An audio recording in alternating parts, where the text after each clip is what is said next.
The financial world before 1914. Before the summer of 1914, the world's financial system appeared so stable, so interconnected, and so predictable that the very idea of a global conflict lasting more than a few months seemed impossible.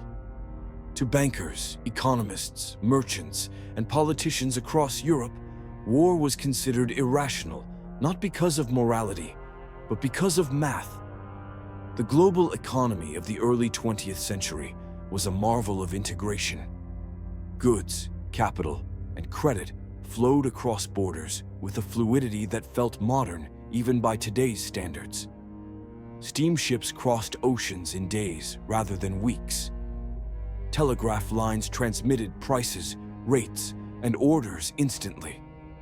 And above it all stood the great stabilizer of international finance, the classical gold standard. Under the gold standard, currencies across Europe, and in many cases across the world, were tied to fixed amounts of gold. A British pound, a French franc, a German mark, or an Italian lira all had predictable, legally defined relationships to the same metal. This created a world where exchange rates barely moved, capital moved freely, and credit flowed with astonishing confidence. London was the system's beating heart. Through the discount houses of Lombard Street, London cleared global trade as naturally as lungs oxygenate blood. A merchant in Buenos Aires selling grain to Amsterdam often settled his payment in London. A railroad in Russia financed itself through Paris. A steel plant in Central Europe borrowed through Berlin. The largest banks, Barings, Rothschilds, Morgan, Deutsche Bank, Société Générale, were institutions of global reach. A cable from one of these firms could move millions of pounds in seconds. Their names carried such weight that governments relied on them implicitly. In this world, war wasn't just destructive, it was economically self-defeating. A major conflict between industrial powers would disrupt the very system that sustained them. The illusion of stability, the pre-1914 financial world, looked tranquil on the surface, but beneath it lay extraordinary fragility. Great power rivalries, Britain versus Germany, Austria, Hungary versus Russia, France versus Germany, were intensifying. Arms races accelerated, alliances hardened. And yet, financiers remained convinced that deep economic ties would restrain governments from taking the ultimate leap.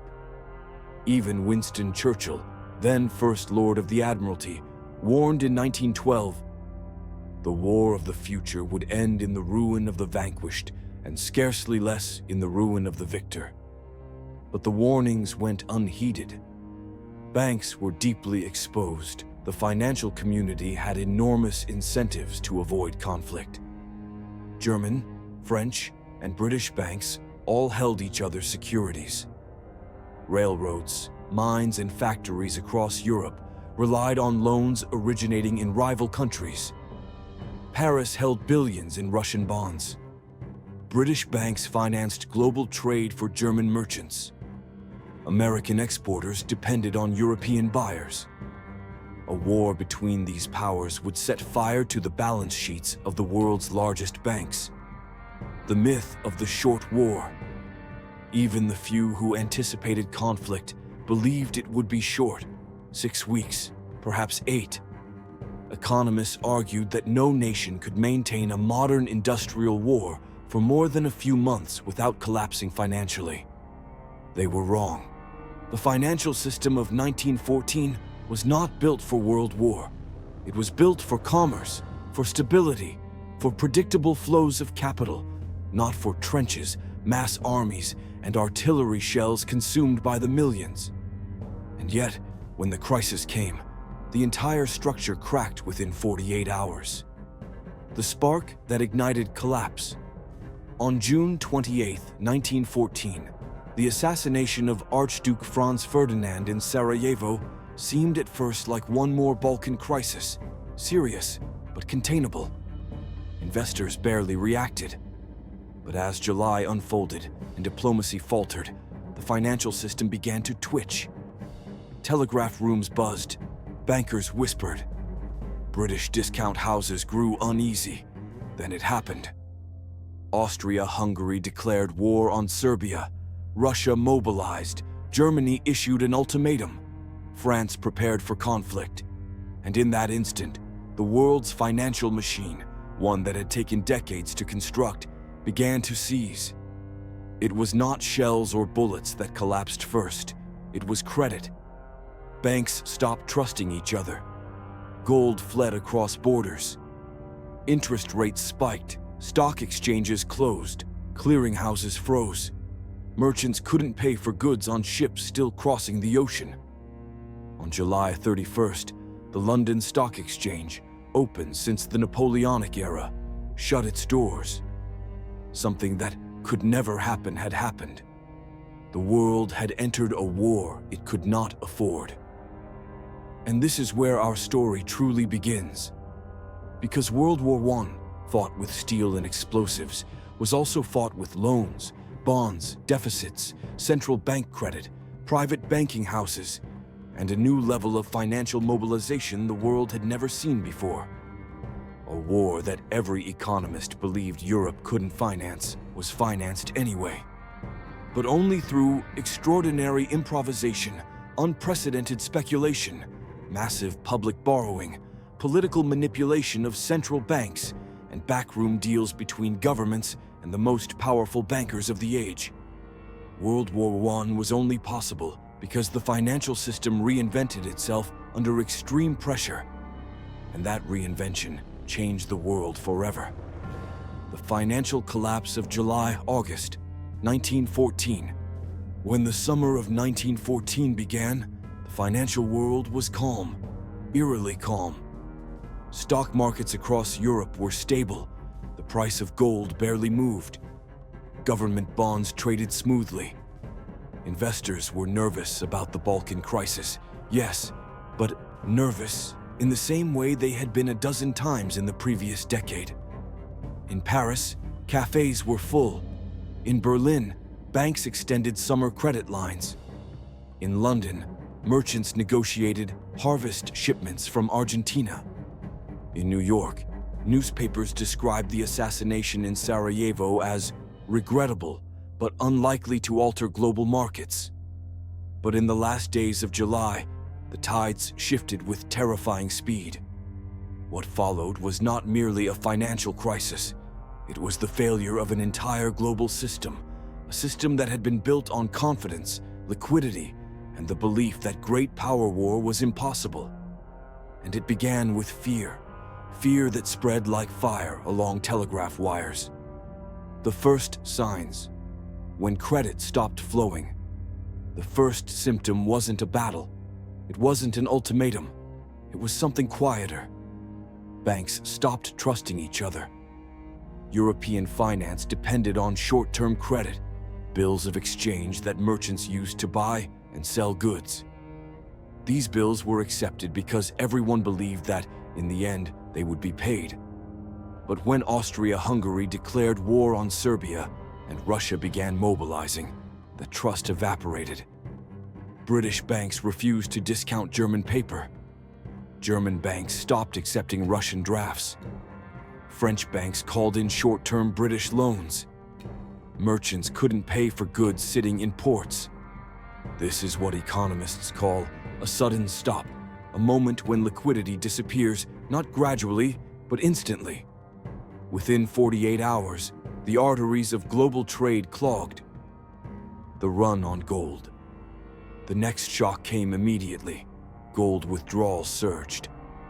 Under the gold standard, nations were supposed to maintain convertibility, the guarantee that banknotes could be exchanged for gold on demand. But in wartime, gold becomes more than money. It becomes security, strategy, and survival. Across Europe, depositors emptied bank accounts. Foreign investors demanded gold repayment. Banks called in domestic gold from branches. Central banks prepared emergency reserves for mobilization. Britain faced massive gold outflows. Germany's Reichsbank saw lines forming outside its doors. French households, among the world's most dedicated gold savers, began hoarding coins. A system built on gold was suddenly starving for gold. Markets begin to panic. By July 29th, stock exchanges in Vienna, Budapest, St. Petersburg, and Rome had closed. The Berlin Bourse followed on July 30th. And then it happened. London closed. The London Stock Exchange, open through revolutions, crashes, and wars since 1801, shut its doors for the first time in more than a century. It was a moment of profound symbolism. If London could fall silent, the world's financial system was truly in danger. The darkest day, July 31st, 1914. Historians call it Black Friday. In a single day, sterling interest rates spiked to over 10%. The British Treasury took control of gold outflows. Banks stopped all withdrawals over a minimal threshold. The Bank of England suspended many normal operations. Telegraph rooms reported systemic panic across Europe. Merchants couldn't meet obligations. Ships on the Atlantic had no way to settle payments. Investors holding foreign securities had no buyers. The world's financial engine had frozen. Finance had collapsed before the first major shots of the war were fired. The banking holiday. Governments knew they had hours, not days, to prevent total financial ruin. If banks reopened under normal rules, most would fail within a week. The solution was extreme. Close the system, seal the exits, freeze the structure in place. Within days, European countries banned gold exports. Banks suspended convertibility. Governments allowed emergency paper currency issuance. Central banks became lenders of last resort on a massive scale. Clearinghouses stopped demanding cash settlement. Germany declared a payments moratorium, a legal freeze on debt repayment. France halted capital movements. Russia restricted withdrawals. Britain passed the Moratorium Act, pausing the enforcement of many private debts. These moves went against everything the pre-war financial system stood for. But without them, the entire global banking system would have collapsed. In London, the city saved by a gamble.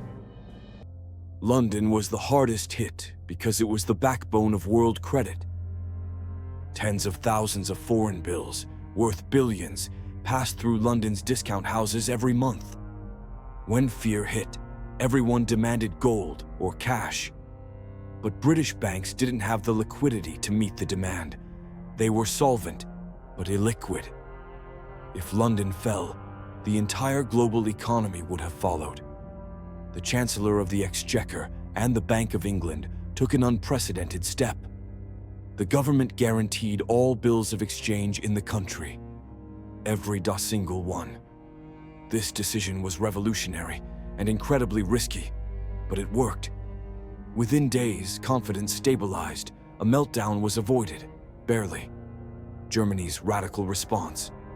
Germany took even more extreme measures. Banks were closed to prevent runs. The state ordered a halt to foreign debt repayments. Emergency currency, Darlehenskassen, was issued. Gold coins were withdrawn and replaced with low-value notes. The Reichsbank transformed itself almost overnight into the financial controller of the war economy. This set the stage for the inflationary policies that would later haunt Germany in the 1920s. France and Russia. France entered the war with enormous public savings and one of the strongest gold reserves in Europe. But even France had to freeze capital movement, require banks to restrict withdrawals, convert private savings into government credit, issue emergency notes through the Banque de France. Russia, on the other hand, faced a fatal problem. It lacked modern financial infrastructure. The Tsarist state relied heavily on foreign, mostly French loans. When the war began, those flows evaporated. Russia began printing money aggressively just to survive the first months of the conflict. It was a preview of the financial catastrophe that would contribute to the empire's collapse in 1917. A system built on trust had lost all trust. The pre-war global economy depended on confidence. Confidence in gold convertibility, confidence in banks, confidence in liquidity, confidence in peaceful relations. When war arrived, every pillar collapsed. The result was a financial crisis deeper and faster than the world had ever experienced. And yet, out of this chaos, the great powers discovered something extraordinary. They could reinvent their financial systems as easily as they mobilized armies. The crisis forced governments, central banks, and private financiers to collaborate in ways previously unimaginable. And this reinvention is what allowed World War I, originally expected to last weeks, to continue for more than 4 years. The end of the gold standard. For nearly 4 decades before World War I, the classical gold standard was considered the most reliable, predictable, and stable monetary system ever created. It linked nations through a shared anchor, gold, and enforced discipline upon governments, banks, and investors. It was elegant, it was symmetrical, it worked, until the moment it didn't. World War I exposed the truth that economists and statesmen tried desperately to ignore. A system built for peace can't survive total war. The gold standard did not fail gradually. It collapsed rapidly, violently, and almost unanimously. Because war demands something the gold standard cannot provide: unlimited money. The gold standard, a beautiful machine with a fatal limitation. Before 1914, the gold standard functioned on 3 key principles. 1. Currencies were convertible into gold at fixed rates. A British pound always equaled 113 grains of gold. A French franc equaled 0.290 grams, etc. 2. Capital moved freely across borders. 3. Central banks maintained gold reserves sufficient to back their currencies. This system created stability, but also rigidity. Gold supplies grew slowly, populations grew fast, armies grew even faster. The gold standard could sustain trade booms and recessions, but it could not finance a conflict in which armies expanded tenfold, artillery shells were consumed by the millions, empires mobilized entire economies, and governments needed to spend more money in 6 months than they had spent in the previous decade. The gold standard was an iron cage, and war required breaking the bars. How the war exposed the system's weakness. Within days of mobilization, every major belligerent realized the same thing. If they kept exchanging currency for gold, they would run out of gold in weeks. Depositors demanded gold to protect their savings. Foreign creditors demanded gold to settle obligations. Merchants demanded gold to maintain international trade. Civilian withdrawals alone would have destroyed national reserves. If Britain, France, Germany, Russia, and Austria-Hungary had obeyed the old rules, the war would have ended by September 1914, not because of diplomacy, but because they would have gone bankrupt. Instead, they made a different choice. The temporary suspension that lasted a generation. One by one, nations suspended gold convertibility. Germany, July 31st, 1914. The Reichsbank halted gold payments and imposed capital controls. Paper money replaced gold as the state's guarantee. The public was told the change was temporary. It would last nearly a decade. France, August 5th, 1914. Withdrawals were limited. Gold coins vanished from circulation. The Banque de France issued more notes in 3 weeks than it had in the previous 3 years. Austria-Hungary, early August. Gold reserve requirements were dropped. Banknotes flooded the economy. Russia, 1914. The Tsar's government suspended convertibility, almost immediately.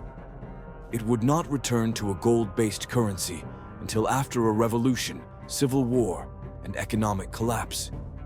Britain. August 1914. Here, the situation was more complex.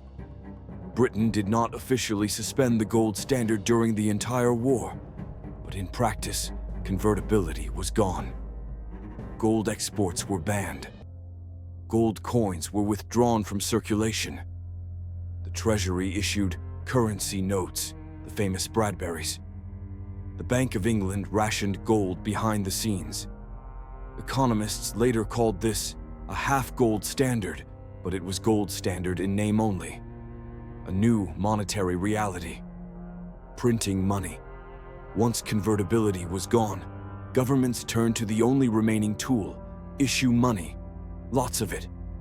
The numbers are staggering. Germany increased its money supply sixfold. Russia expanded rubles by 1,000%. Austria-Hungary experienced the earliest hyperinflationary spiral. France more than doubled its note circulation. Britain's note issue tripled between 1914 and 1918. Countries that had spent decades defending the sanctity of gold now printed money as fast as their presses could run. This wasn't just necessity, it was strategy. Money created purchasing power. Purchasing power created weapons. Weapons created victory. Every shell, every rifle, every locomotive, every ration pack, every trench coat, all began as an entry in a government ledger. Central banks become weapons of war. With the gold standard suspended, central banks were transformed. Previously restrained institutions, intended to stabilize the economy and defend their gold reserves, became wartime command centers. Their new roles: finance government deficits, buy government bonds directly, issue emergency banknotes, support private banks, control foreign exchange, manage international payments, suppress market instability. In effect, central banks became instruments of national survival. The Bank of England, Banque de France, Reichsbank, and Russian State Bank all expanded their balance sheets far beyond anything conceivable before the war. This was the birth of modern monetary policy, not through theory, but through necessity. The end of global capital mobility. Before 1914, money flowed across Europe as effortlessly as wind across a field. War ended that instantly. Countries slapped on capital controls, foreign exchange restrictions, bans on gold exports, monitoring of cross-border transfers, seizure of enemy assets, censorship of financial cables. The global capital market, once the world's most efficient engine, collapsed in days. In its place emerged fragmented national economies, each cut off from the system it once depended upon. It is no exaggeration to say that the globalized world of 1914 did not reappear until the late 20th century. Ideological death of an era. For decades, economists insisted that the gold standard promoted discipline and prevented reckless spending. War proved the opposite. Disciplined nations suspended gold. Reckless nations flourished early on. Fiscal conservatism was impossible. Deficits became structural. Inflation became normal. Governments learned they could manipulate money. The lesson leaders absorbed was simple. Money is not metallic. Money is political. And in war, politics always wins. The gold standard had been the backbone of the global economy for nearly half a century. World War I shattered it, not temporarily, but permanently. Even after the conflict ended, attempts to restore the old system, especially in Britain, would end in disaster, leading directly to the crises of the 1920s and the Great Depression. The world that entered the war in 1914 was not the world that emerged in 1918. The gold standard died in the trenches, along with the soldiers who fought in them. War bonds and the financial mobilization of society. When generals spoke of mobilization in 1914, they referred to trains, rifles, and men in uniform. But behind every battalion, every artillery barrage, every trench line stretching across France was a different kind of mobilization, one that took place in kitchens, marketplaces, banks, schools, and living rooms. World War I became the first conflict in history that demanded the savings, wages, and sacrifices of millions of ordinary people. It was not enough to send sons to the front. Governments needed money, mountains of it, and the only source large enough was the general public. To fight a modern industrial war, nations had to turn civilians into financiers. And so they did. The War Bond Revolution. Before 1914, government borrowing was mostly an affair for bankers, bond dealers, and wealthy investors. Countries like Britain or France issued bonds in structured, quiet offers handled by financial elites. World War I shattered that model. Suddenly, governments needed hundreds of billions in today's money. No private capital market could provide it. So nations turned to a radical idea. Borrow from everyone, not just elites, everyone. The war bond was born. These bonds did more than raise money. They transformed entire nations into financial participants in the war. Families who had never purchased a security in their lives now found themselves asked, persuaded, pressured, even shamed into lending to their governments. Germany, the most intense bond machine in history. Of all nations, Germany pursued war bonds with the greatest intensity. Between 1914 and 1918, Germany issued 9 major war loan campaigns, each one a national spectacle. Posters plastered across cities, parades encouraging subscription, patriotic speeches in schools, factory foremen urging workers to participate, church sermons emphasizing national duty. The scale was unprecedented. Over 10 million Germans subscribed to the first loan. Millions more joined subsequent campaigns. More than half of the war's cost was financed by civilian bond purchases. These were not wealthy investors. Most were ordinary workers. Farmers, office employees, lower middle-class families, pensioners, housewives buying stamps for war loan books. Teachers coordinated school children to collect coins for victory savings. Clerks organized office collections. Factory boards tracked subscriptions like production quotas. The message was loud and clear. Your savings are ammunition. Germany bet heavily on these bonds, expecting to repay them with post-war reparations from its defeated enemies. That expectation would lead to catastrophe after 1918, but at the time, it fueled the greatest popular financing campaign in the world. France. The appeal to emotion. France approached war bonds with a different tone, somber, emotional, and deeply moral. French posters often showed wounded soldiers, devastated villages, grieving widows, ruined cathedrals, farmers standing in ruined fields. The message was not glory, but memory, sacrifice, and revenge. The French government launched Bon de la Défense Nationale, simple, accessible, available at post offices, banks, and corner shops. Millions subscribed. Even the poorest households contributed small amounts. These bonds helped finance rebuilding destroyed regions, buying artillery, feeding troops, maintaining supply lines. France also relied heavily on state lotteries tied to war bonds, a psychological masterstroke that combined patriotism with the possibility of personal reward. Britain. The empire of loans, Britain had the world's most sophisticated pre-war financial system, but even the City of London could not meet wartime needs.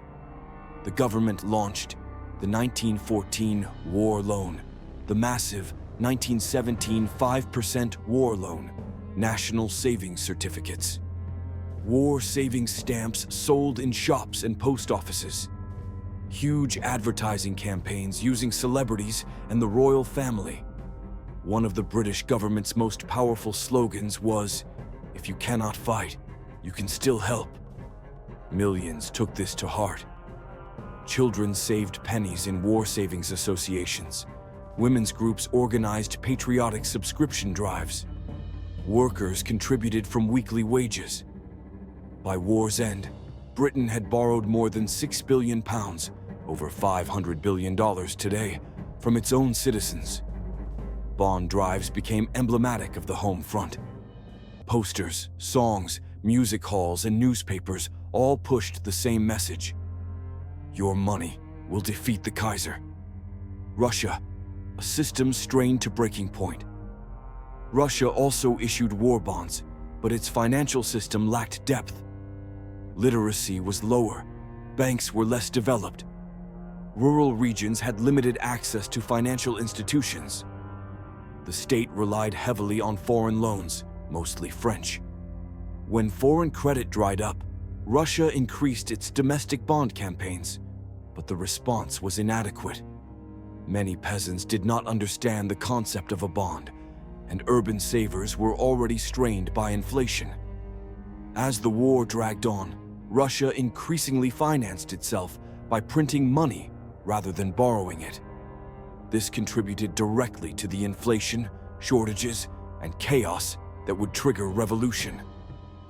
The United States, a financial superpower, is born. When the U.S. entered the war in 1917, it unleashed the most sophisticated and successful bond campaign ever conducted. The Liberty Loans and Victory Loans were backed by Hollywood stars, patriotic parades, nationwide advertising, factory campaigns, school competitions, speeches by war heroes, and even cartoon characters, e.g., Bond Boy comics. The results were staggering. 20 million Americans purchased war bonds. 4 major Liberty loans raised the equivalent of over $3 trillion today. More than half of American households participated. War bond posters became icons of American culture. Uncle Sam pointing, "Buy Liberty bonds." Lady Liberty with sword raised. Families embracing soldiers. Eagles soaring over battlefields. This was the moment when the United States transitioned from a financially modest nation to the world's creditor superpower. War bonds did not just raise money, they reshaped American identity around the financial power of the state. War bonds as a tool of social control. War bonds were not just about money, they were about compliance, discipline, and managing the home front. By channeling money into bonds, governments reduced civilian consumption, limited inflation, increased savings, controlled wages, regulated household purchasing habits, created patriotic pressure to support the regime. Wage earners who bought bonds felt emotionally invested in victory. Those who refused risked being labeled unpatriotic, or worse. Newspapers sometimes published subscription lists. Everyone knew who was doing their part and who wasn't. This created a powerful social mechanism. War bonds turned financial participation into a measure of loyalty. The psychology of sacrifice. At the heart of every war bond campaign was a profound psychological trade. Give us your money today, so we can give you a future tomorrow. But the truth was darker. Millions believed that buying bonds would bring their sons home safely. Millions thought that victory would repay their sacrifice. Millions trusted governments to honor their promises. In some countries, those promises were fulfilled. In others, Germany, Austria, Hungary, Russia, they collapsed with catastrophic consequences. War bonds were not just a financial instrument, they were a bet on the survival of the nation, and millions placed that bet. Private bankers and the shadow network that financed the war. When nations went to war in 1914, they all shared a dangerous misconception. Governments believed they controlled their own finances. They didn't. Behind the ministries, behind the treasuries, behind the central banks, existed a small, powerful, internationally connected class of private bankers whose influence reached deeper than any elected official understood. These firms had no armies, no flags, no borders, yet they possessed something far more important: the ability to move money across the world when governments could not. And in a total war that devoured resources at a scale never before imagined, their power became indispensable. World War I was not only fought in the trenches, it was fought in the boardrooms, vaults, and private offices of the world's most influential banks. The limits of government finance. By August 1914, major powers confronted an immediate problem. Taxation was too slow. Borrowing domestically was insufficient.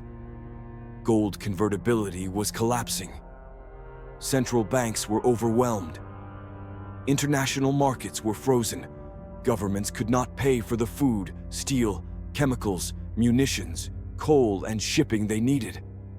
But private banks could, because they possessed global networks, foreign agents, credit lines in neutral countries, shipping contacts, commodity brokers, familiarity with foreign markets, the trust of international investors. This made a small group of banking houses the most important financial actors of the war. The most powerful banker in the world, J.P. Morgan. No figure symbolizes this better than John Pierpont, Morgan Jr. Before 1914, Morgan was already America's most powerful banker. By 1915, he had become the unofficial paymaster of the Allies. Morgan & Co. became the exclusive purchasing agent for the British government, the French government, the Russian government, in part. This was unprecedented in financial history. Morgan coordinated the purchase of rifles, artillery, boots, locomotives, raw materials, food, medical supplies, machine tools, steel, ammunition components. The scale was mind-melting. Tens of billions of dollars, trillions today, in contracts flowed through his office. Morgan also arranged transatlantic credit lines, managed shipping insurance, stabilized exchange rates, negotiated with American suppliers, organized massive loan syndicates on Wall Street, kept the British pound from collapsing in 1915. He was effectively the Allied logistics officer of global finance. With a single telegram, Morgan could redirect ships, settle multi-million-dollar orders, or approve loans larger than the annual budgets of many nations. Morgan's network, a parallel financial government. Morgan's reach depended on a global web of correspondence. Barings, London; Rothschilds, London, Paris, Vienna; Brown Brothers, New York, Liverpool; Credit Lyonnais, Paris; Mendelssohn and Company, Berlin pre-war; Japan's Yokohama Specie Bank; banks in Buenos Aires, Rio, Shanghai, Cape Town. This network gave Morgan something governments desperately lacked: the ability to move money across borders during wartime chaos.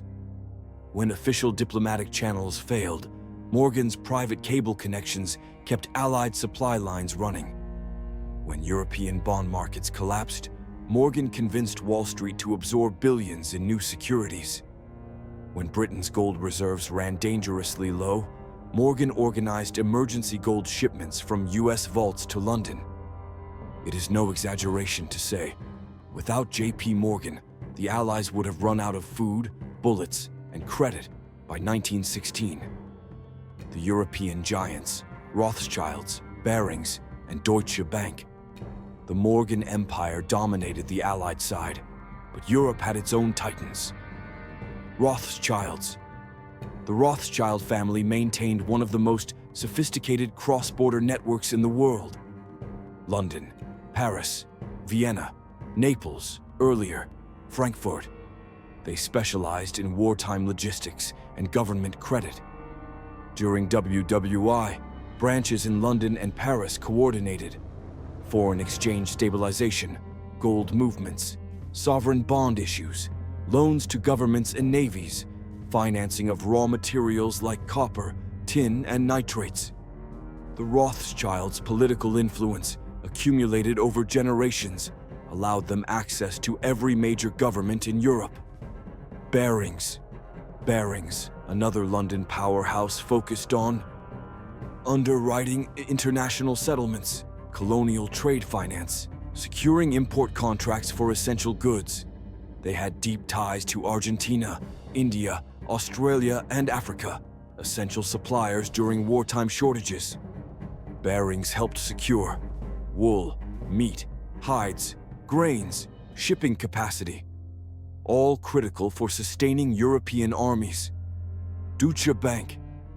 On the Central Powers side, Deutsche Bank played a pivotal role, financing artillery production, supporting the steel and chemical giants, Krupp, BASF, Beer, coordinating loans within the German industrial cartel system, facilitating trade with neutral nations, especially Sweden, Netherlands, Switzerland.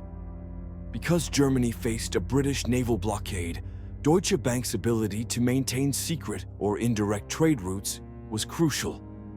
It worked with Scandinavian banks, Dutch merchants, Swiss clearinghouses, Ottoman financial networks. This shadow trade kept German industry functioning well into the war. American neutrality, a financial fiction. Before the US entered the war in 1917, it was officially neutral. But neutrality ended at the waterline. American banks, Morgan especially, were effectively financing and supplying the Allies from 1914 onward. The US exported steel, wheat, ammunition components, chemicals, machine tools, automobiles, rails, electrical equipment. These exports were only possible because Morgan arranged credit so Allied governments could buy American goods. Without Morgan's syndicates, the Allies would have had to pay cash. They did not have the cash. Thus, American neutrality existed only in diplomacy, not in finance. The shadow network that made war possible. War needs food, fuel, metals, chemicals, guns, explosives, engines, ships, rail, uniforms, medicine, payroll, transport, insurance. These do not appear magically in trenches. They require letters of credit, insurance guarantees, international bills, commodity contracts, foreign exchange markets, shipping arrangements, private intelligence, trusted networks. Governments did not control these things. The banks did. This is why WWI was as much a war of bankers as of generals.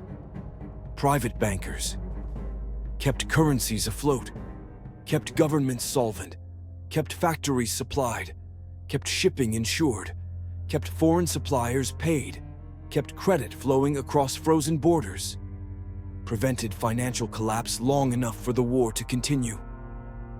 They were not elected. They held no military rank. Most citizens never learned their names, but without them, the war would have ended not in 1918, but in 1915. Chapter 5, Kes, 1200 so. Chapter 6, America enters the war. The birth of the modern financial superpower. When the First World War began, the United States was not a global financial empire. It was wealthy, yes, resource-rich, industrially dynamic, agriculturally unmatched, but still viewed as a debtor nation, a country whose economic destiny revolved around European capital. London was the world's banker. Paris was Europe's creditor. Berlin was emerging rapidly. New York was important, but secondary. But by the end of 1918, this hierarchy had been completely reversed. The United States would become the world's creditor, the world's supplier, the world's industrial engine, and ultimately, the world's financial center. This transformation did not begin when America declared war in April 1917. It began when America remained neutral. a neutral nation with unlimited resources. From 1914 to 1917, the US stood apart from the European conflict. No trenches on American soil, no shell fire, no mobilization, at least not yet. But while American soldiers stayed home, American factories did not. Across the country, steel mills glowed day and night. Chemical plants surged in output. Farms shipped wheat and corn across the Atlantic. Railroads expanded. Shipyards received unprecedented orders. Multiplied machine tool factories. Doubled production banks grew in power and liquidity. America became the storehouse of the Allied war effort. The more Europe burned, the richer the US became. This was not greed, it was capacity. Europe needed goods. The US had goods. Europe needed loans. The US, through its private banks, provided them. By 1916, half of all American exports went to Britain and France, and more than half of those exports were war-related. While Europe bled, America industrialized. The munitions boom, America arms the world. By 1915, Allied armies were running out of shells, rifles, and explosives. The French army reported a critical shortage leading up to the battles of Artois and Champagne. The British struggled to supply shells for their expanding forces. Factories in Pittsburgh, Detroit, Chicago, Cleveland, Philadelphia all began producing. Rifles, artillery components, explosives, machine parts, rail equipment, field radios, uniforms, boots, medical supplies, aircraft engines. The US did not fight, but it armed all who did. American factories became the Allies' industrial lungs. Finance. The critical weapon production was only half the story. The true revolution was in finance. The Allies did not have the money to pay for the American goods they desperately needed. This is where J.P. Morgan's influence became absolute. From 1914 onward, Morgan and Company became the exclusive purchasing agent for Britain and France. This meant every rifle bought from an American factory, every ship ordered in an American yard, every uniform, every rail car, every bullet, every pound of food or steel was coordinated, inspected, financed, and approved by Morgan. He was, in effect, the banker general of the Allied war effort. Morgan also organized huge international loans. $500 million in 1915, $250 million in 1916. Dozens of smaller issues. The 1915 British loan was the largest international bond issue ever attempted at that time, and Wall Street absorbed it. America was still officially neutral, but financially, it was already in the war. Wall Street rises above the city of London. London had dominated global finance for a century, but World War I changed everything. Before the war, London financed world trade. London cleared payments. London issued global loans. London controlled ocean insurance. London stabilized exchange rates. But during the war, the pound weakened. London relied on American loans. Gold flowed from London to New York. Sterling convertibility weakened. British markets shrank. New York rose. Between 1914 and 1917, New York replaced London as the center of global gold flows. Shipments of gold sailed across the Atlantic, guarded, insured, tracked, to settle Allied purchases. America became the world's primary gold destination. This moment, often overlooked in history books, was the beginning of the dollar century. 1917, America enters the war, and the money floods out. When the US finally declared war on Germany, in April 1917, the transformation accelerated dramatically. The US government launched massive financial programs. 1. Liberty loans. 4 monumental bond drives involving concerts, rallies, movie stars, patriotic parades, posters everywhere, door-to-door campaigns, school children collecting pennies. More than 20 million Americans bought Liberty bonds. That's nearly 1 in 4 citizens at the time. 2. Federal Reserve coordination. The Fed stabilized wartime interest rates, facilitated international gold transfers, oversaw the banking system, assisted in the Treasury's borrowing strategy, provided liquidity to private banks supporting the bond drives. The Fed was barely a decade old, yet found itself supporting the largest financial mobilization in U.S. history. 3. Massive government spending. The U.S. government spent more in 18 months than in the previous 20 years combined. Where did the money go?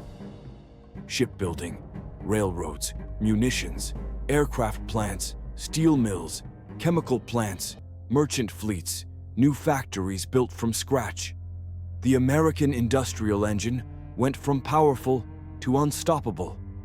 The ethical dilemma: who benefited? As America armed the Allies, financed the Allies, and eventually joined the Allies, critics asked, did bankers drag America into the war? The answer is more complex. Bankers didn't drag America into the war, but the war dragged American bankers into history. The U.S. entry was driven by submarine attacks, the Zimmerman telegram, geopolitical calculation, but financially, the U.S. was already so heavily tied to Allied victory that defeat would have devastated Wall Street. Morgan was not a cause. Morgan was a symptom of America's new power. By 1918, a new global order. By the time the armistice was signed, the U.S. had lent the Allies over $10 billion, over $200 to $250 billion today. European gold reserves had shifted to American vaults. America controlled the world's largest industrial base. Wall Street had overtaken London. The U.S. was the world's #1 creditor nation. The dollar had begun replacing sterling as the global reserve currency. For the first time in its history, America was the world's financial superpower. This transformation, triggered not by war participation, but by war supply and war finance, set the stage for the entire 20th century of U.S. dominance. World War I made America the economic leader.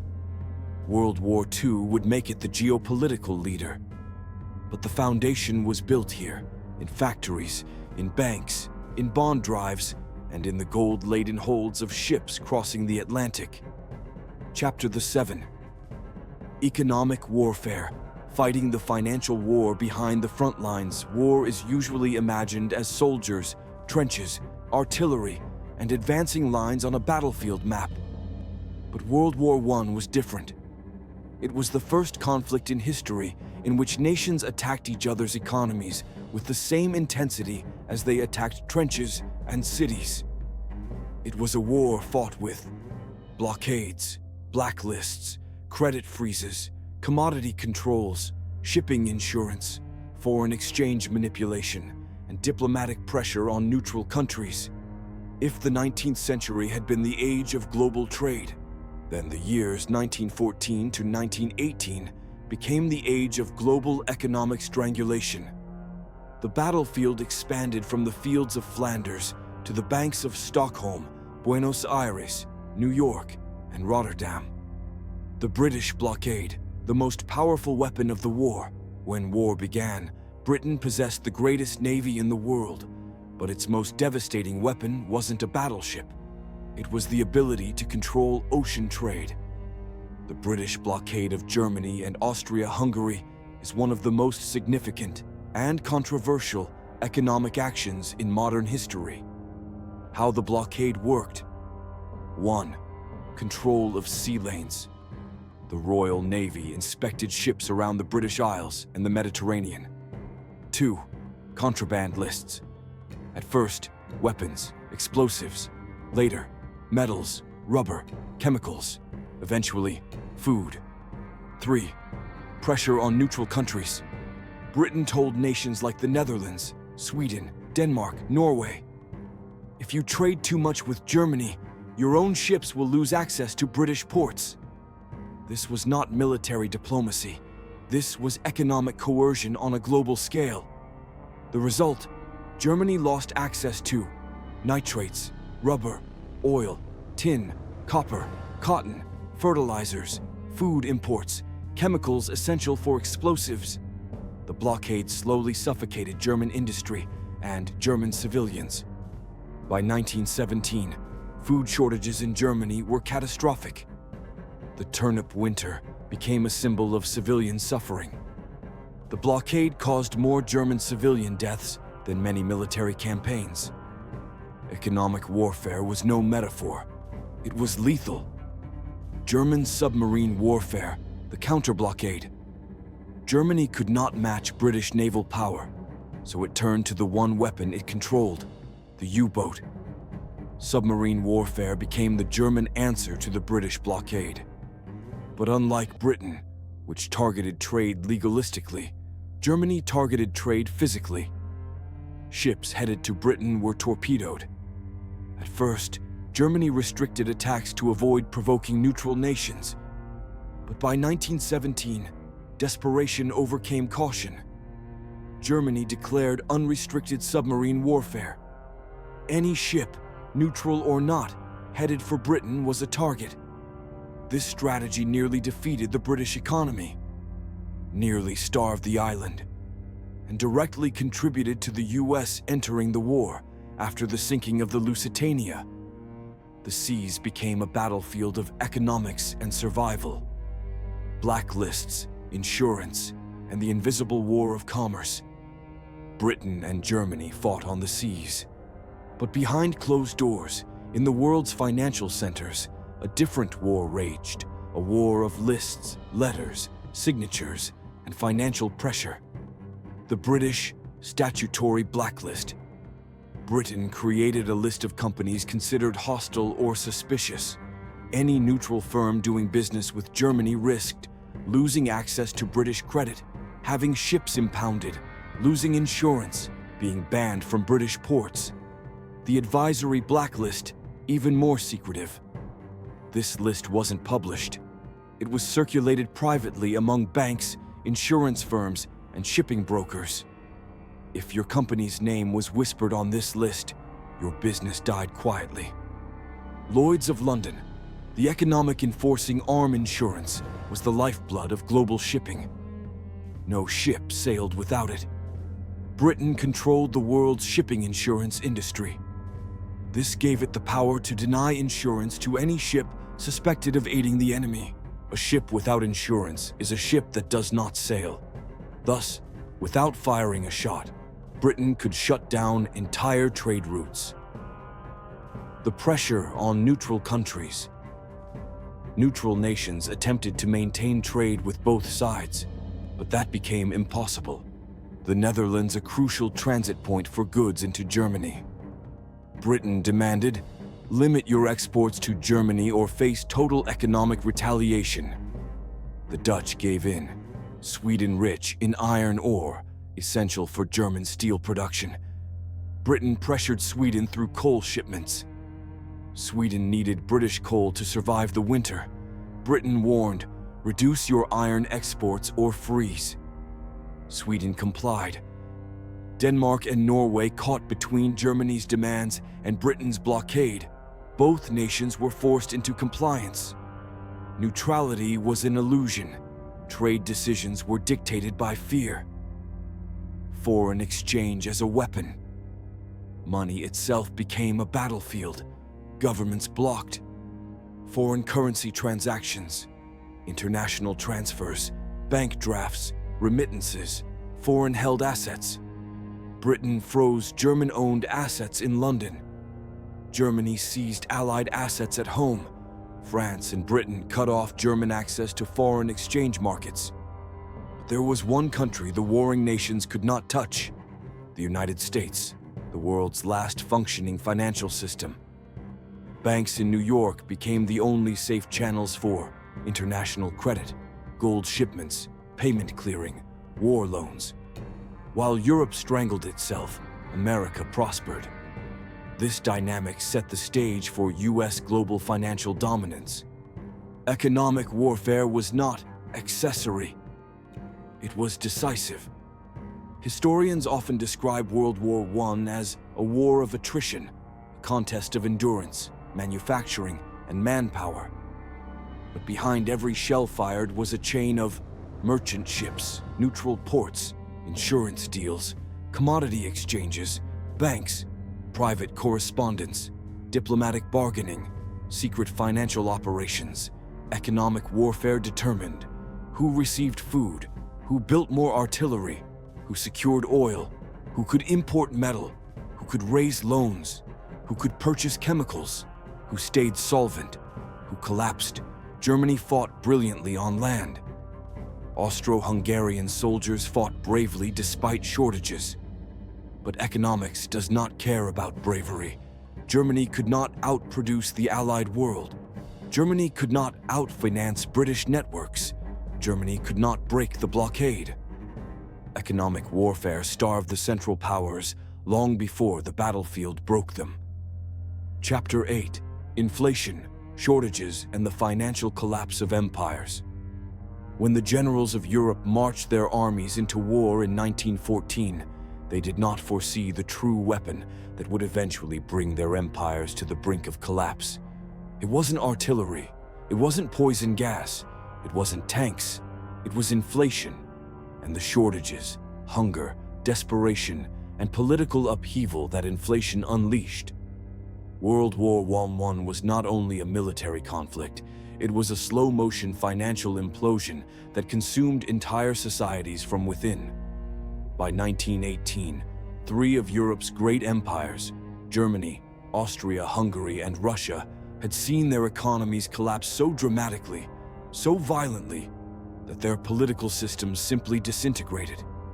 To understand why, we must trace the roots of collapse through shattered budgets, spiraling prices, broken supply chains, starving cities, strikes, riots, mutinies, revolution.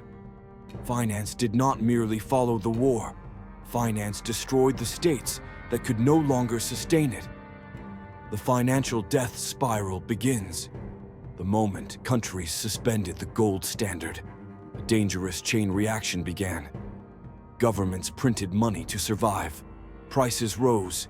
Wages could not keep up. Savings evaporated. Markets panicked. Shortages increased. Social unrest grew. Governments printed even more money. This cycle repeated relentlessly for 4 years. The soldiers at the front saw only mud, blood, and steel.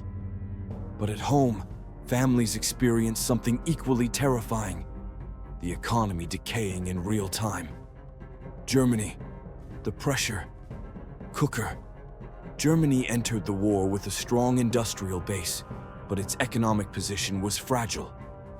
Dependent on imported food, reliant on imported nitrates for fertilizer and explosives, heavily exposed to British naval power, deeply tied to international trade. Once the blockade tightened, Germany found itself cut off from global markets. Food shortages began by 1915. Severe hunger began by 1916. The turnip winter of 1916 to 1917 became infamous. Bread was adulterated with potato flour. Coffee substitutes were made from roasted acorns. Meat became a luxury. Butter disappeared from shops. Shoes were made from paper. Clothing was patched until it disintegrated. And through all of this, the government printed more and more papier marked to cover military expenses. By 1918, prices had risen 400% since 1914. Workers' real wages collapsed. Millions lived at subsistence level. Bread rations were so small that malnutrition was universal. Families burned furniture for heat. Riots broke out repeatedly in major cities. Germany had not yet collapsed militarily, but financially, it was already at the edge of the abyss. Inflation did not bring down Germany in 1918, but it created the conditions for the catastrophe of 1923. Austria-Hungary, the first economic casualty. If Germany was straining under pressure, Austria-Hungary was simply breaking. The Habsburg Empire had always been a patchwork of cultures and economies. Its banking system was modern, but its agricultural and industrial sectors could not match Germany's. War exposed every weakness. 1915. Inflation begins. Food prices rise sharply. Paper currency begins to flood the economy. 1916. Bread queues in Vienna reach kilometers. Coal shortages devastate industry. Inflation hits double digits each month. Public resentment grows. 1917. The dual monarchy can no longer feed its cities. Public servants strike. Soldiers desert. Czechs, Slovaks, Croats, Slovens, Romanians all demand autonomy. The economy collapses. 1918. Austria-Hungary experiences complete financial insolvency. The krone becomes nearly worthless. Savings disappear. Food riots erupt. The empire disintegrates into successor states. The Habsburgs did not fall because of a battlefield defeat. They fell because their economy could no longer sustain political unity. Russia. Inflation, hunger, revolution. No empire fell faster or more violently than Russia. From the start, Russia was financially unprepared for modern war.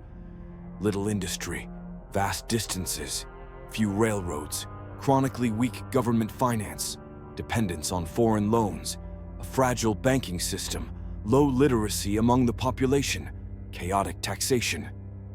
By 1915, the Tsarist government had exhausted its gold reserve.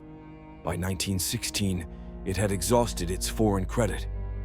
Its only remaining option was the printing press. What followed was catastrophic. The money supply increased by over 1,000%. Prices doubled, then tripled, then quadrupled.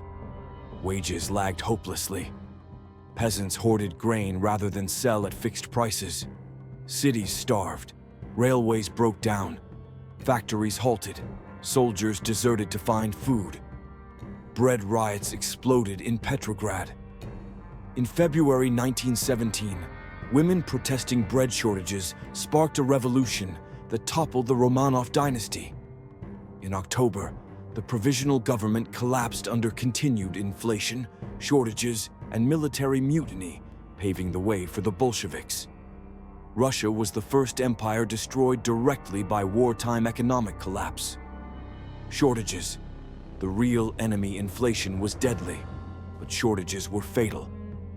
Shortages meant hunger, malnutrition, disease, loss of productivity, social unrest, political radicalization, strikes, mutinies. Factories could not produce when coal was rationed, iron imports stopped, machinery lacked spare parts, workers were starving. Even the most powerful military cannot fight without food, fuel, steel, chemicals, gunpowder, clothing, boots. As shortages grew, so did anger. The home front explodes Germany in 1917. 300,000 workers strike in Berlin. Food riots erupt across the country. The Social Democratic Party fractures. Soldiers returning from leave report starvation at home. Naval sailors mutiny in Kiel, Austria in 1918. Vienna experiences total supply collapse. Government ministers resign. Ethnic groups declare independence. The army disintegrates Russia in 1917. Petrograd descends into chaos. Soldiers refuse to fire on civilians. The Tsar abdicates. The provisional government collapses. The Bolsheviks take power. This wasn't gradual decay, it was systemic collapse. The war had pushed societies past the breaking point. The cost of war exceeded the capacity of empires. The financial math is brutal. Germany. Military spending, 170 billion marks. National income, 50 to 60 billion marks per year. No access to global markets, no access to gold. Blockaded, impossible to sustain. Austria-Hungary, Military spending exceeded revenue by 600%. Imports collapsed. Currency became worthless. Total breakdown. Russia. Money supply increased by 1,000%. Railroads collapsed. Taxation failed. Export markets vanished. Revolution. The equation is simple. When a nation spends 5 to 10 times more than its economy can support, its financial system collapses. When the financial system collapses, the state collapses. World War I proved this with catastrophic clarity. The empires die by late 1918.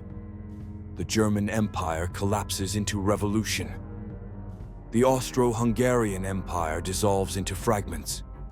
The Ottoman Empire enters terminal decline.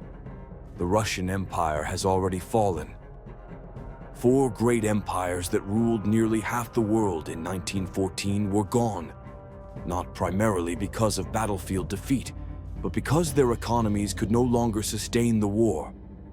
Finance destroyed empires as surely as artillery destroyed trenches. Chapter 9. The Aftermath. War debts, reparations, and the global financial crisis of the 1920s. When the guns fell silent on November 11, 1918, millions across Europe believed the worst had ended. They were wrong. The battlefield war was over, but the financial war was just beginning. World War I was the most expensive conflict in history up to that time. Nations had spent far beyond their means, printing money, selling war bonds, draining reserves, borrowing internationally. When peace arrived, governments faced a terrible truth. The war had bankrupted them, the bills had come due, and someone had to pay. But who? The defeated, the victors, the taxpayers, the savers, the future generations. No one agreed, everyone argued, and the result was 2 decades of global chaos. World War I did not end in 1918, it ended in 1939. This chapter explains how. The staggering cost of war.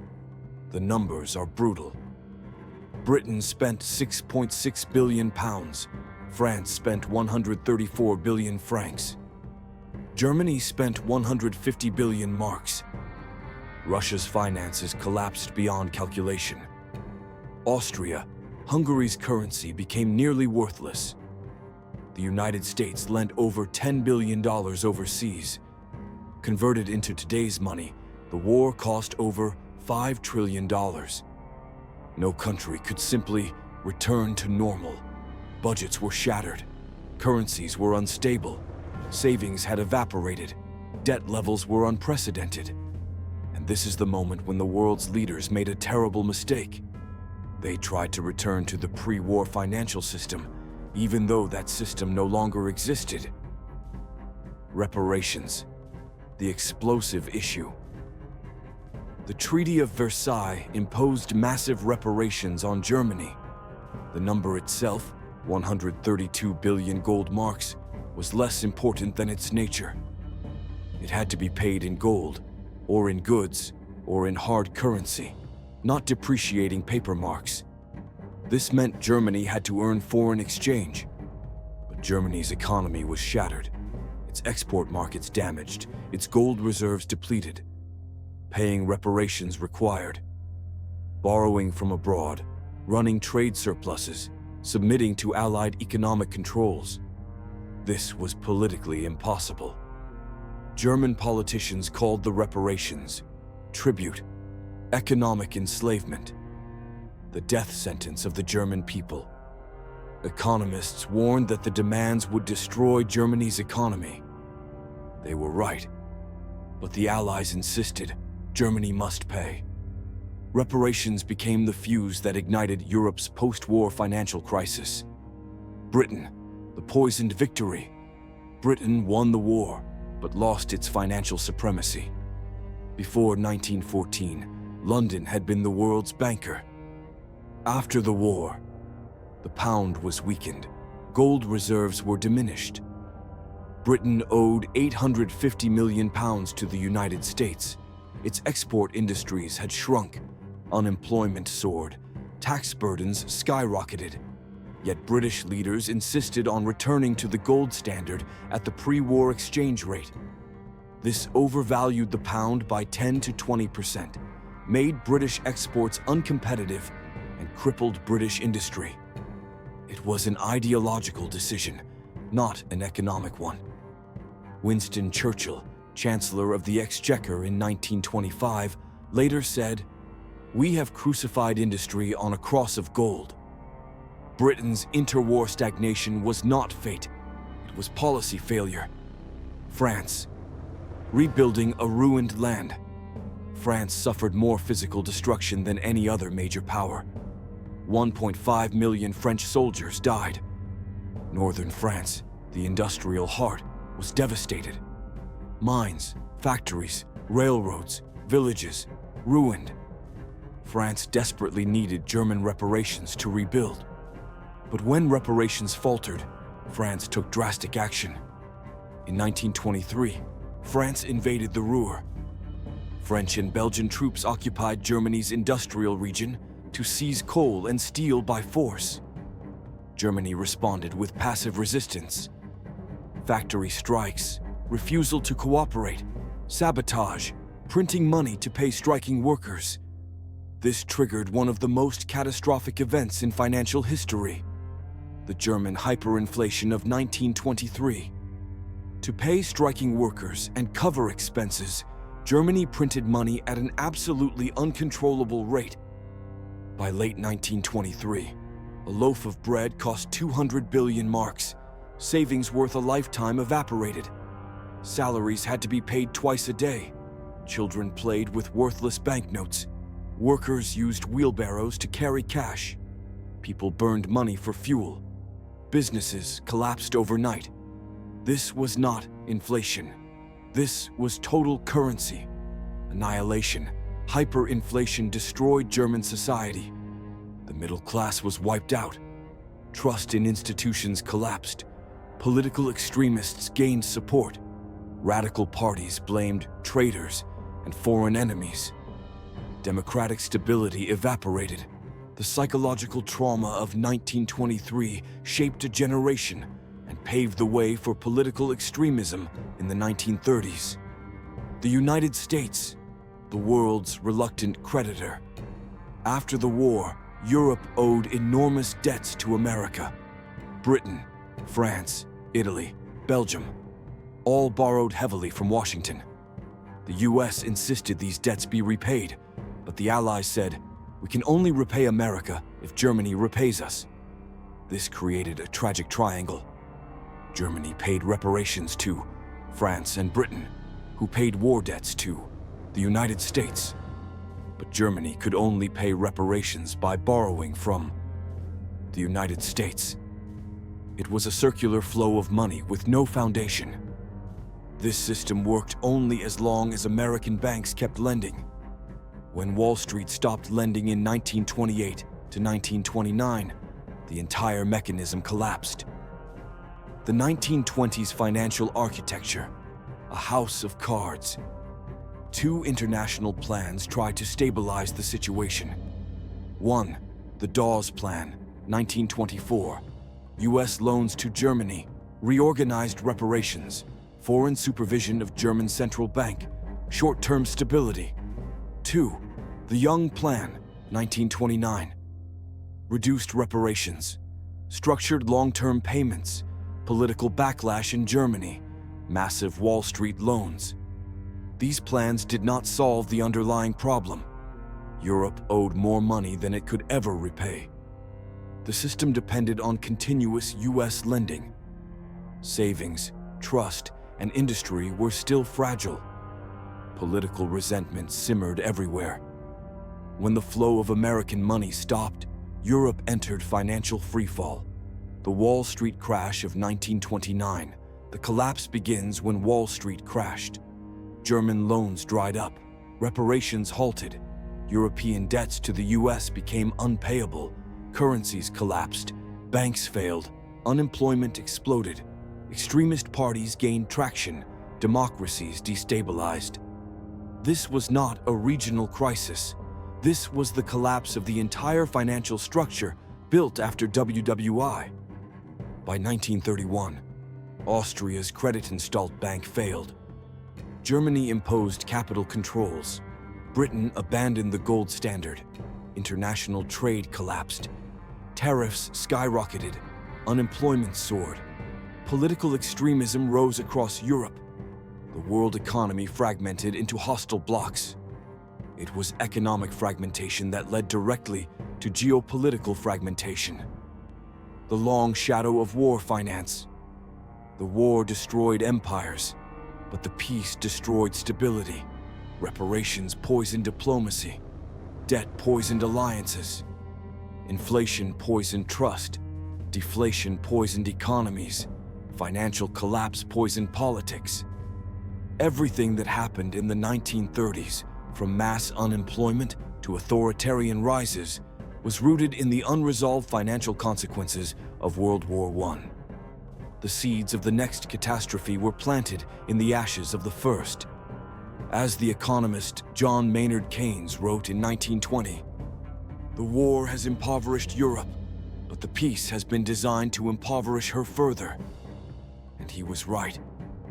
The legacy, how World War I reshaped global finance forever. When World War I ended, people believed they were returning to the world they had known in 1914. A world of empires, a world of certainty, a world of gold-backed currencies, a world of booming trade. A world where financial crises were temporary, not existential. But that world no longer existed. The Great War did not simply alter global finance. It dismantled it, rebuilt it, and set humanity on a completely new economic trajectory. The legacy of World War I is not buried in archives or confined to history books. It is visible in the financial systems we use today, in central banks, currencies, government spending, debt markets, global trade, and international institutions. To understand the world of the 21st century, we must understand how World War I reshaped the world of the 20th.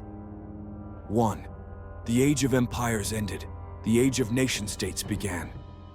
Before the war, global finance revolved around empires: the British Empire, the German Empire, the Russian Empire, the Austro-Hungarian Empire, the Ottoman Empire. All of them collapsed or were crippled during and after the war. In their place rose modern nation-states: Poland, Czechoslovakia, Hungary, Austria, Yugoslavia, the Baltic states, a fractured Middle East.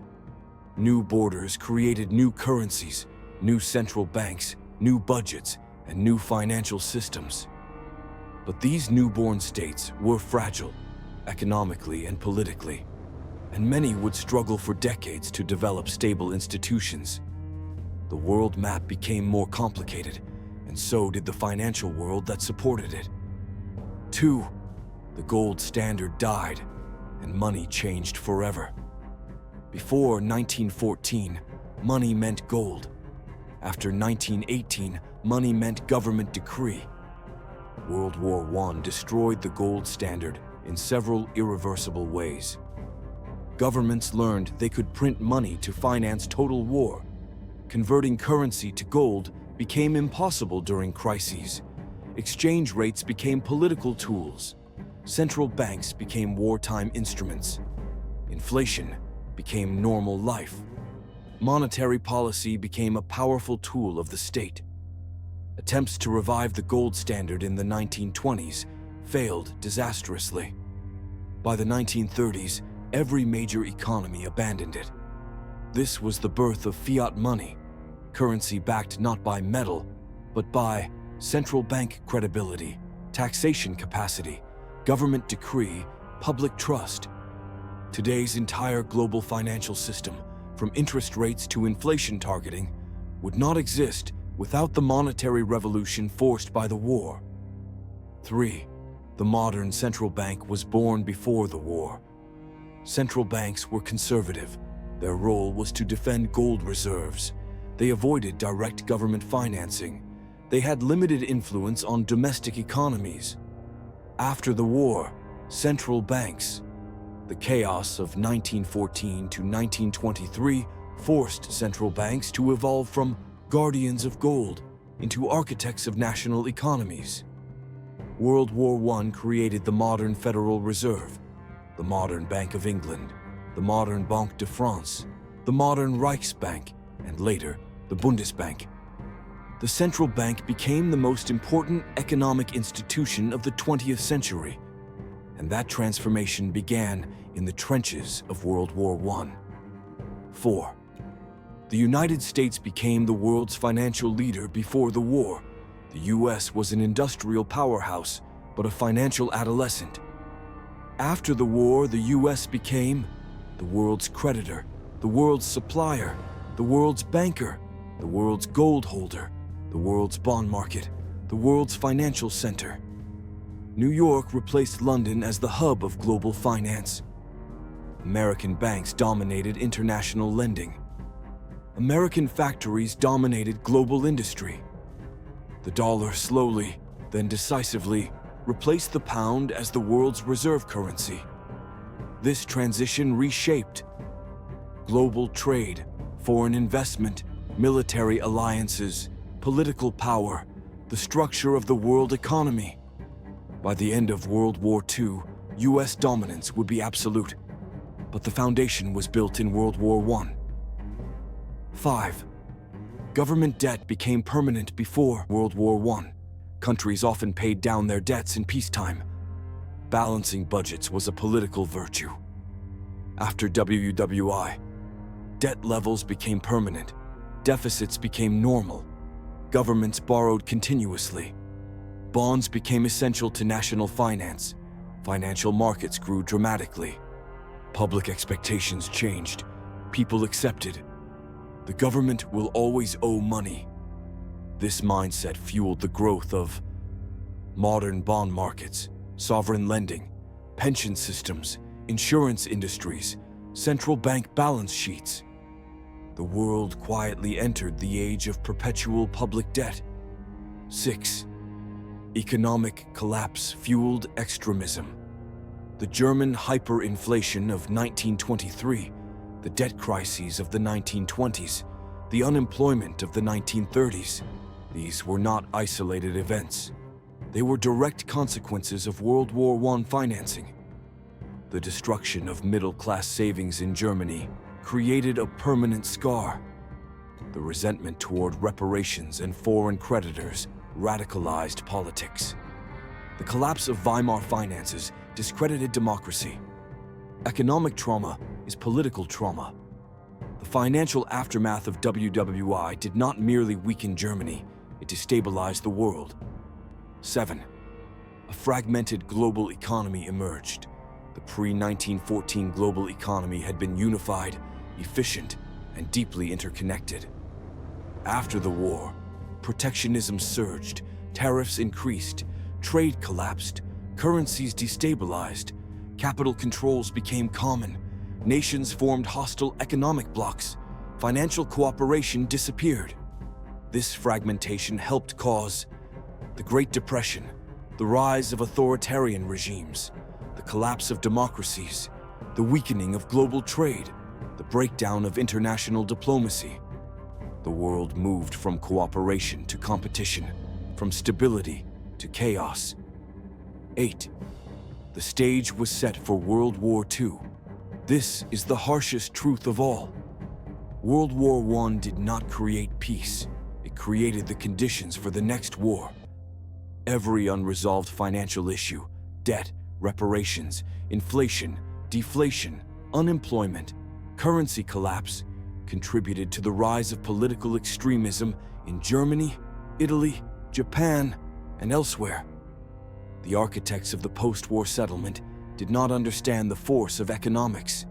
They believed borders and treaties dictated the future. They did not realize that budgets and balance sheets dictate destiny. The world learned this lesson far too late. 9. The true legacy. Finance became the real battlefield of modern states. World War I forever changed how nations think about power. After the war, leaders understood that Financial strength mattered as much as military strength. Credit could win wars. Money creation could sustain armies. Central banks could shape societies. Debt could stabilize or destabilize governments. Economic policy was national security. The 20th century became the age of financial warfare, sanctions, currency manipulation, capital controls, economic alliances, debt diplomacy, financial globalization. The modern world, from the IMF to the World Bank, from currency markets to global trade, was born not in peace, but in the financial ruins of World War I. Conclusion: a war that never really ended. The First World War was a tragedy of unimaginable scale, but it was also a turning point of unimaginable consequence. It toppled empires, it redrew maps, it transformed economies, it reshaped finance, it reshaped politics, it reshaped the 20th century, and it continues to shape our world today. When you follow the money, you discover that World War I never truly ended. Its financial legacy flows through. The dollars in our pockets, the institutions that govern the global economy, the bond markets that finance our governments, the central banks that set our interest rates, the trade routes that connect our nations, the crises that still erupt a century later. This is the hidden legacy of the Great War. A world defined not by armies, but by the financial systems built in the ashes of their battles.